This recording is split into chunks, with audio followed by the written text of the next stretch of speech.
let's keep going. George Washington Carver, the agricultural genius of the day. I mean, if you ever go to Tuskegee or ever have a chance, you really get to get an idea of the scope of his brilliance. You know, they kind of sold him off as the peanut man. You know, we hear these things. But I mean, the crop rotation and the sweet potatoes and taking his little wagon and going out there, the impact he had of just hands-on, feet on the ground, changing people's, literally their fortunes and their livelihoods and everything, and completely selfless, and stayed at Tuskegee, which I think is an important point. He did not allow himself to be pulled off into all of these Iowas and these other places who clearly, you know, would have tried to profit off of his work. Nyerere, a lot of the teachers will have heard of Nyerere, you know, just because they hear of that kind of in the pantheon of Nkrumah, Nyerere, and some of the other ones at the time. A couple of things that I try to emphasize. One is that, you know, I've never been to Tanzania, but have you been to Tanzania? Okay, so people have been to Tanzania and said there's, you know, I don't know this firsthand, more of a spirit of kind of cooperation, something that Nyerere left in the ether sphere there of people trying to, you know, I mean, we have Kwanzaa, so we have all of these kind of attributes that we talk about, but trying to make it real on the ground where the people try to have more communal working together, try to have more. And so I think that's something that's got value. We need to try to figure out how to imbue that or get leaders who are trying to put that back into the feeling among the people and revive it. So I think that's important because it's a you know, you got to have a feeling. You got to feel like you like the folks. You got to feel like you respect and want to work together, have communal destiny, this kind of thing. So that's one thing I emphasize. Yeah, the thing about Nyerere is, you know, the concept of Ujamaa is very real. And he organized the villages on that principle. So you haven't had African leaders thinking like that.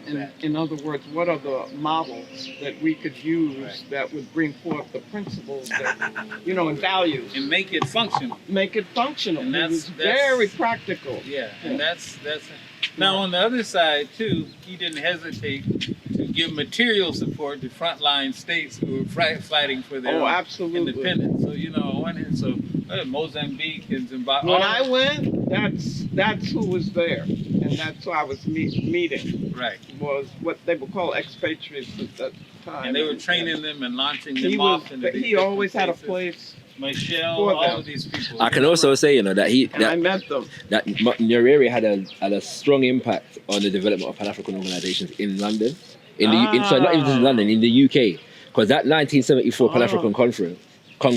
Right. A lot of activists went to that conference, and so they met Pan-African Congress of Azania. Right. They met so many others. Came back and it was over. You're right. Yeah. No, you're right. So yeah. Right. You know. Yeah, I think on balance, you know, I really like Nyerere. You know, on balance, I think because he was able to walk, I thought, a very delicate line and still stay as true to his core as he wasn't an opportunist. He wasn't an egotist. You know, even though he was in there for so many years, when he said, "No, it's time for me to go and somebody else to take over." Where do you find that happening? Mm-hmm. Very rarely. You know? Ephraim Mamu here in Ghana. I first read a book called Ephraim Mamu the African, and what I liked about him is he was trying to keep everything as African as possible, from the dress to the musical instruments. You know, he was born just in Peki here in the Volta region. You know, the anthem that they sing in different languages, you know, which was an African anthem. You know what I mean?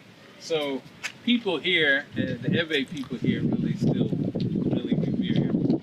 So I like to let the children know, because the children will see him and all they'll know is maybe this song, but they don't know how tenacious he was trying to hold on to the culture. Right. And Beautiful. we want to promote that and Beautiful. uplift the ones who did that. Beautiful. Harriet Tubman in the U.S. now.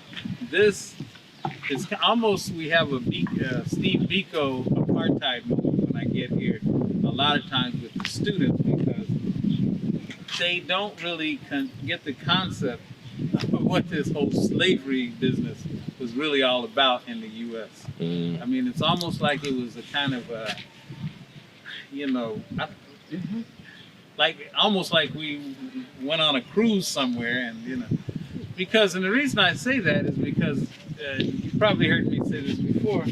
One time I was explaining to them about the horrors of slavery and how she was, you know, going in and trying to, you know, bring people out, and I just happened to say, you know, after all of those centuries of not being paid such and such, I got over there and the children were talking among themselves.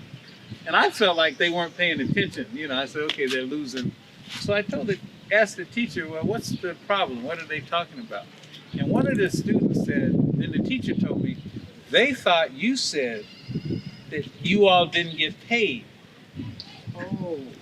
I said, no, wait, that's what I said. So I asked her to say that back to them in the local language, which was Dangbe in this case. And when she said it back to them, I mean, they were like, oh. So can you imagine? That they didn't even. Children, these are like 11-year-olds, 10-year-olds. And this was what, you know. So we got so much to do. Work to do. Did they realize that we were kidnapped? That we were stolen? No. It's a blur on how we even got there. That's why I said when I talk about Grenada, I don't know if you were there when I was talking about Maurice Bishop, they don't really understand how did someone black get into some small island in the Caribbean. That whole thing was lost somewhere. It's you know, this is propaganda. If you ever want to know if it works, That's right. it works. Okay. All right. Michelle, I was just mentioning something about him, you know, staging their attack on the Portuguese out of the north part of Mozambique, staging it out of Tanzania. But you know, he was a nurse by training. Of course, he was kind of the number 2 guy protege to Malami with the Frelimo organization. But I think, you know, I've read a book on him and saw a couple of. I haven't seen more than one. I'm sure there's more than one book. I mean, I read one that's pretty good. And what really impressed me was that he was just sincerely trying to give his life, his energy, everything, you know, to just this idea of the pride and the place and the, you know, of their people. You know, he couldn't conceive of someone having the audacity to think they can move their people from their place. We got to take it back. He was a ferocious, tenacious. Of course, we know he died in the airplane crash, which we suspect was orchestrated by our friends just south of there in South Africa. Nani of Jamaica, of course, a lot of the Ghanaians, when they see Nani, they think of Nana. And I've heard different places that Nani was actually Nana in Jamaica. I think this is the one saying that. Oh, I'm sorry, this is my daughter's teacher's here. So I wanted him to join us. Yeah, I'm sorry. No problem. What, you're afraid of the rains? Yeah. Well, they were doing tilapia. Yeah, we could come back. Yeah.